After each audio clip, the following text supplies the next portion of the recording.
le député Baheddine Tliba ne se laisse pas faire. Il refuse d'être un bouc émissaire sacrifié par le père de ses associés à Annaba pour se maintenir au pouvoir. Il l'a fait savoir, hier, par le biais de son porte-parole qui, à partir de Londres, a affirmé que l'homme d'affaires était caché dans un lieu sûr et que les services de sécurité auront beau le traquer, ils ne le retrouveront pas. La sortie inattendue de Baheddine Tliba a semé une grosse panique chez le chef d'état-major dont les enfants sont liés avec son détracteur dans des affaires que ce dernier menace de révéler devant la justice.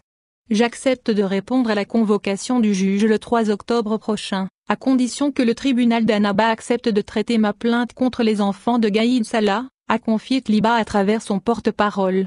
Tliba accuse carrément le fils de Gaïd Salah d'avoir causé le décès de l'ancien wali d'Annaba, Mohamed Mounib Sandid, qui a refusé de céder au chantage de ce dernier. Le vice-président de l'APN, qui vient de perdre son immunité, accable les enfants du chef d'état-major de l'armée impliqués dans de nombreuses affaires de foncier mais, aussi, de trafic d'influence et d'indus privilèges acquis par l'intimidation et la menace. Baheddine Tliba cite aussi le beau-fils de Gaïd Salah, un médecin employé à l'ambassade d'Algérie à Paris qui a détourné une parcelle de terrain acquise initialement pour un projet de construction d'une clinique mais transformée en résidence immobilière de luxe, toujours selon le journaliste Saïd Benzodira qui a obtenu ces informations auprès du député déchu.